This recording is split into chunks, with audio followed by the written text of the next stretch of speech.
महेश्वरी, आपकी अपनी family doctor. आज कोलेस्ट्रॉल एक ऐसा मेडिकल शब्द है जो हम सब जानते हैं। अक्सर हम इसके बारे में किसी न किसी से सुनते ही रहते हैं। कई बार हम इसे सीरियसली लेते हैं, लेकिन ज्यादातर हम जाने अनजाने इसके प्रति लापरवाह ही रहते हैं। भारत में हर चौथे इंसान को हार्ट अटैक होता है। आपको ये जानकर हैरानी होगी कि उसमें से 79% लोगों का लिपिड प्रोफाइल में कोई न कोई प्रॉब्लम होता है। कोलेस्ट्रॉल एक वैक्स या मोम के जैसा फैटी पदार्थ होता है जो हमारे शरीर के सभी सेल्स या कोशिकाओं में नेचुरली पाया जाता है। अगर हम 30 ग्राम के करीब कोलेस्ट्रॉल अपने हाथ में लें तो वे आपको मोमबत्ती की स्क्रैपिंग्स की तरह पीला सफेद पाउडर लगेगा। पहले आपको ये बता दें कि कोलेस्ट्रॉल हमारे शरीर के लिए अत्यंत आवश्यक है। इससे हमारे सेल्स की बाहर की झिल्ली बनती है।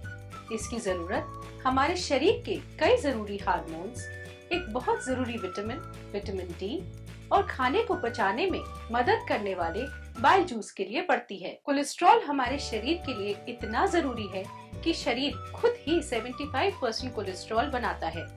बाकी का कोलेस्ट्रॉल हम अपने खाने से शरीर में पहुंचाते हैं। जिस कोलेस्ट्रॉल की हम बात करते हैं उसे डाइटरी कोलेस्ट्रॉल या डाइट से आने वाला कोलेस्ट्रॉल कहते हैं। ये बात समझना जरूरी है कि कोलेस्ट्रॉल खून में ऐसे है जैसे पानी में तेल, वे आपस में मिक्स नहीं होते। इसीलिए जब ये अधिक मात्रा में खून में होता है तो खून की नलियों में जमने लगता है और वही नुकसान का कारण भी बनता है। जब हम शरीर का कोलेस्ट्रॉल मेजर करते हैं, जो कि एक आसान से ब्लड टेस्ट से हो जाता है, तब हम शरीर में कितना HDL है, कितना LDL है, यानी कि टोटल कोलेस्ट्रॉल कितना है, ये देखते हैं। साथ ही में शरीर के ट्राइग्लिसराइड लेवल्स को भी नापते हैं। जब हम खाना खाते हैं तो खाने में जो चर्बी या फैट होता है उसे ट्राइग्लिसराइड्स सारे शरीर में लेकर घूमते हैं। जहाँ जहाँ भी एनर्जी की जरूरत होती है, ट्राइग्लिसराइड्स उसे पहुँचाते हैं। खाना खाने के कुछ घंटे बाद तक ये खून में बढ़े रहते हैं और फिर धीरे धीरे इनका स्तर सामान्य पहुंच जाता है।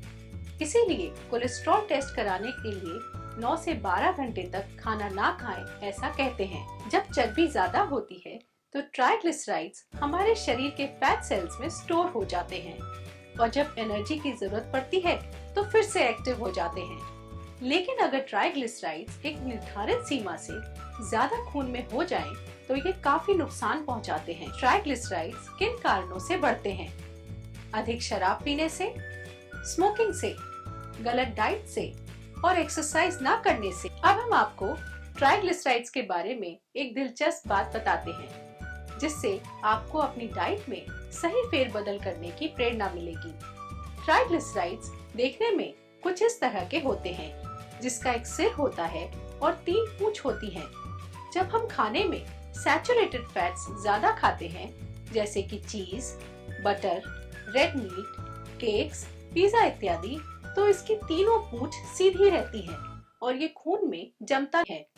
जब हम खाने में अनसैचुरेटेड फैट्स ज्यादा खाते हैं, जैसे कि ऑलिव ऑयल, बादाम, फिश, एवोकाडोस, तो इसकी तीनों पूंछ कुछ इस तरह से मुड़ जाती हैं और ये खून में जमता नहीं है। इसीलिए सेहत के लिए सैचुरेटेड फैट्स कम और अनसैचुरेटेड फैट्स ज्यादा खाने की सलाह दी जाती है। हाई ट्राइग्लिसराइड्स अपने आप में हार्ट प्रॉब्लम्स को बढ़ाने के मुख्य कारणों में से एक है। हार्ट प्रॉब्लम्स को करने के अलावा ये पैंक्रेटाइटिस जैसे खतरनाक रोग भी कर सकते हैं। इसलिए अगर आपके ट्राइग्लिसराइड लेवल्स हाई हैं, तो आप अपने डॉक्टर से सलाह जरूर लें। अब हम फिर से टोटल कोलेस्ट्रॉल की बात करते हैं। हमारे शरीर में मौजूद HDL, LDL, IDL, VLDL जैसे कोलेस्ट्रॉल के कंपोनेंट्स को नापकर टोटल कोलेस्ट्रॉल की मात्रा निकलती है। LDL को बैड कोलेस्ट्रॉल और HDL को गुड कोलेस्ट्रॉल कहते हैं। साधारण भाषा में अगर कहें तो HDL शरीर में कूड़ा उठाने का काम करता है। जहाँ भी शरीर में ज्यादा कोलेस्ट्रॉल दिखा, वे उसे शरीर से हटाने के लिए लिवर में ले आता है। इसके अलावा HDL खून की नलियों में इन्फ्लेमेशन या सूजन को भी होने से बचाता है। आंकड़े कहते हैं भारत में 72% लोगों का HDL लो होता है। ऐसा भी देखा गया है कि जब ट्राइग्लिसराइड लेवल्स हाई होते हैं तो HDL लेवल्स लो होते हैं। हम अपने कोलेस्ट्रॉल को कैसे कंट्रोल में रख सकते हैं? इसके लिए सबसे बेहद जरूरी है एक्टिव रहना। दवाइयों से हम बैड कोलेस्ट्रॉल को कम जरूर कर सकते हैं, लेकिन गुड कोलेस्ट्रॉल को बढ़ाने में ये ज्यादा मदद नहीं करती हैं। इसके लिए सबसे जरूरी है एक्स्ट्रा कैलोरीज, जो हम हर वक्त बिना सोचे समझे खाते रहते हैं, उसके प्रति हम सजग रहें। हमारे लिए एक्टिव रहना जितना जरूरी है, सही डाइट भी लेना उतना ही जरूरी है।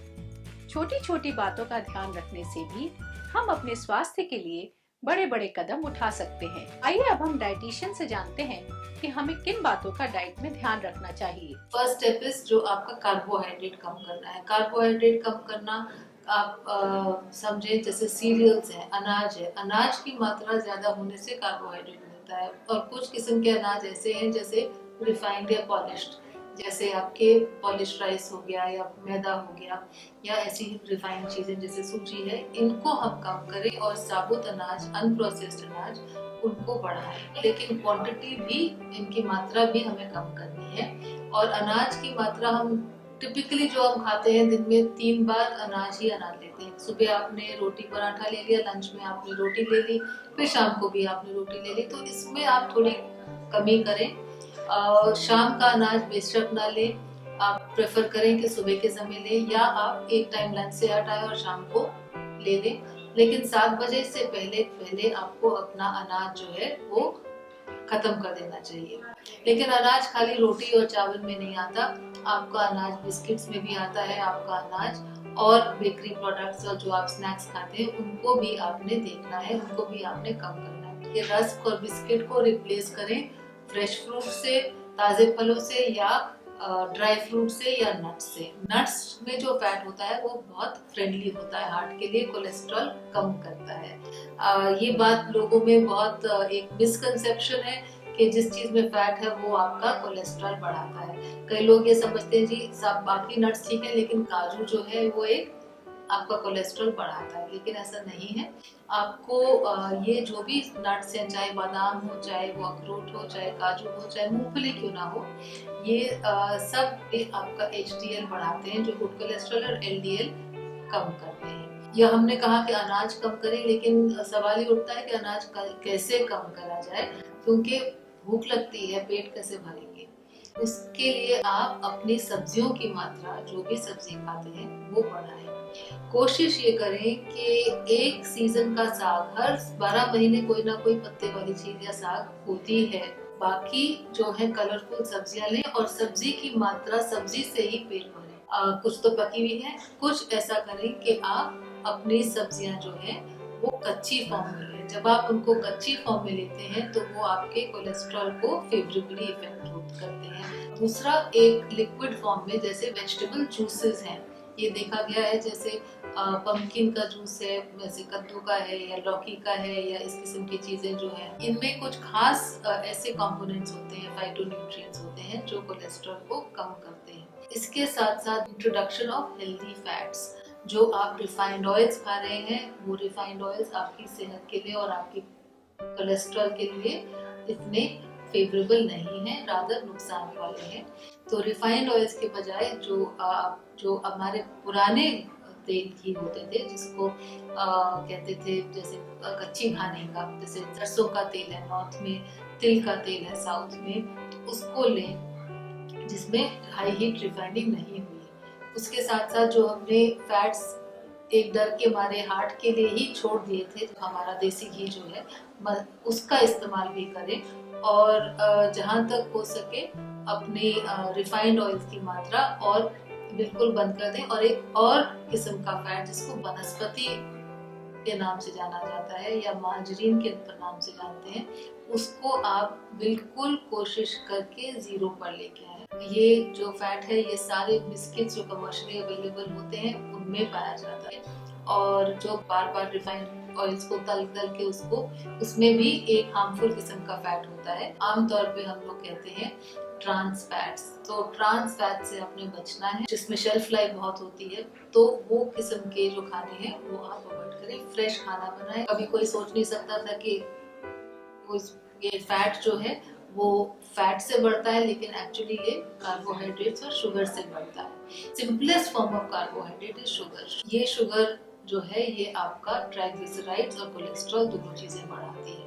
6 चम्मच से ज्यादा चीनी दिन में नहीं होनी चाहिए, और वो भी रिफाइंड ना हो। अगर ले तो आप गुड़ लें या कुछ हनी या natural forms of fruit sugar लें। मिठाई का जिनको शौक है वो अपना जो है मिठास लें, जैसे खजूर हो गया या अंजीर हो गया या सूखे में आपके ड्राई फ्रूट्स, एप्रिकॉट्स हो गया, तो ये हेल्दी मीठे होते हैं। जैसे नारियल है, नारियल का भी फैट जो है ये काफी लास्ट 20-30 साल में लोगों ने इसमें डर डाल बैठ गया था लोगों के दिमाग में कि ये कोलेस्ट्रॉल बढ़ाता है और हार्ट डिजीज की वजह है, लेकिन ये गलत है। जो नारियल में भी तेल का जो फैटी एसिड प्रोफाइल है वो बहुत फर्क है। हर जमने वाला फैट बुरा नहीं है, और खास करके कोकोनट ऑयल जो है हमारा परंपरा के हिसाब से बहुत अच्छा माना जाता है। जो लोग वेस्टर्न फूड लेते हैं उनको ऑलिव ऑयल अगर पसंद है तो एक्स्ट्रा वर्जिन ऑलिव ऑयल भी ले सकते हैं। एक होते हैं ओमेगा 3 फैट्स, ये जो मछली में पाए जाते हैं, ये वाले फैट्स कोलेस्ट्रॉल कम करने में और खासकर ट्राइग्लिसराइड कम करने में मदद करते हैं। ये वेजिटेरियन सोर्सेज में भी होते हैं, तो जैसे आपके अलसी के बीज हैं, फ्लैक्स सीड्स हैं, चिया सीड्स हैं, और उसके साथ साथ कुछ मेथी सीड्स हैं। 1 टेबल स्पून फ्लैक्स सीड्स पीस के अगर आप अपने दाल में छिड़के या अपनी सब्जियों में छिड़के पकाए ना इसको। अगर आपकी डाइजेशन ठीक नहीं है तो बॉडी स्ट्रेस में रहती है, और स्ट्रेस की वजह से भी कोलेस्ट्रॉल बढ़ता है। अगर हम बिल्कुल एक्सरसाइज नहीं करेंगे तो हम केवल अपने साइज में ही इजाफा करेंगे, स्वास्थ्य में नहीं। कोलेस्ट्रॉल को कंट्रोल करने के लिए हर रोज 30 मिनट एक्सरसाइज करना जरूरी है। आपको अपने हेड को एल्बो बेंड करनी है, अपने राइट हैंड से एल्बो को पकड़ना है।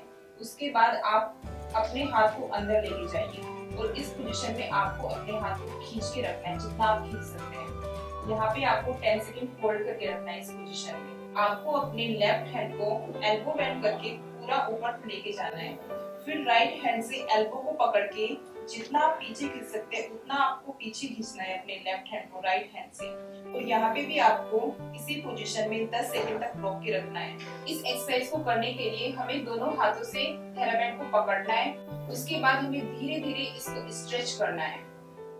यहाँ पे हम 10 सेकंड होल्ड करके रखेंगे और उसके बाद हम अपने हैंड को रिलैक्स छोड़ देंगे। ये एक इलास्टिक बैंड होता है जो कि खींचता है।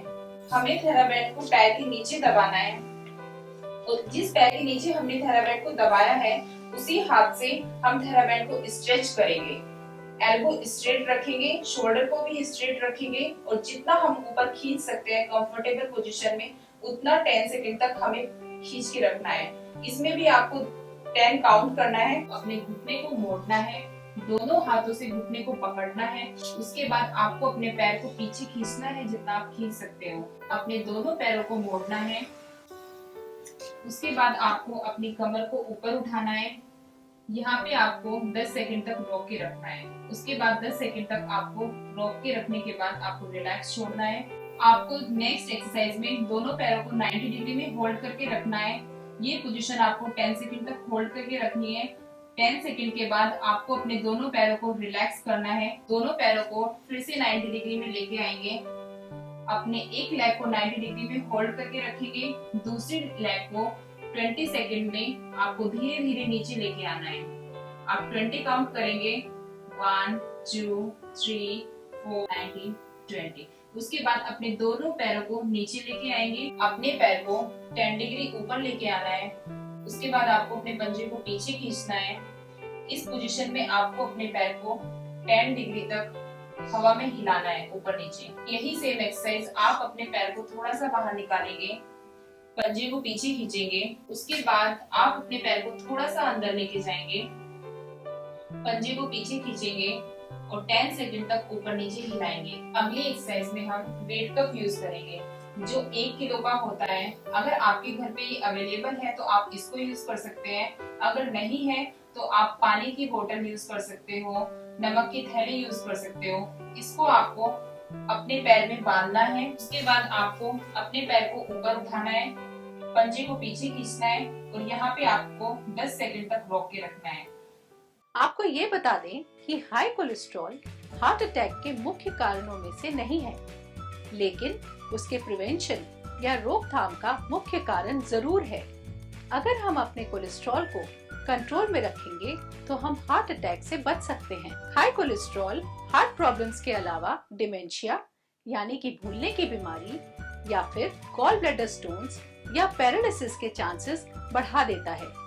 इसलिए अगर हम कोलेस्ट्रॉल को कंट्रोल में रखते हैं तो हम अपने दिल और दिमाग दोनों को लाभ पहुंचाते हैं। हमारी जीन्स कोलेस्ट्रॉल की मात्रा में जरूरी किरदार निभाती हैं, लेकिन फिर भी हम क्या खाते हैं, हम क्या करते हैं और हम क्या नहीं करते हैं, ये भी इसमें एक अहम भूमिका निभाते हैं। और जरूरी बात ये है कि ये सब हमारे हाथ में ही है। नियमित एक्सरसाइज करना, सही डाइट लेना, स्मोकिंग ना करना, शराब ना पीना, तनाव या डिप्रेशन से दूर रहना हमारे कोलेस्ट्रॉल को नियंत्रण में रखता है। चलने से पहले आपको मेडिसिन के इतिहास की कुछ दिलचस्प बातें बताते हैं। 1815 में फ्रेंच केमिस्ट मिकेल यूजीन शेवरियूल ने पित्त की थैली के पत्थरों से स्टेरॉल पदार्थ को निकालकर उसे कोलेस्ट्रॉल का नाम दिया। इसी दौरान डॉक्टर रुडोल्फ विर्चो ने 1854 में बताया कि कोलेस्ट्रॉल रक्त की धमनियों में जमता है। 1934 में पहली बार कोलेस्ट्रॉल का टेस्ट किया गया। 1954 में डॉक्टर जॉन गॉफमैन ने अपने कई मरीजों की जांच के दौरान पाया कि उनका HDL कम और LDL ज्यादा था। कल फिर मिलेंगे आपके स्वास्थ्य से जुड़ी अन्य जानकारियों के साथ। अब मैं डॉक्टर स्वाति महेश्वरी आपसे विदा लेती हूँ। नमस्कार।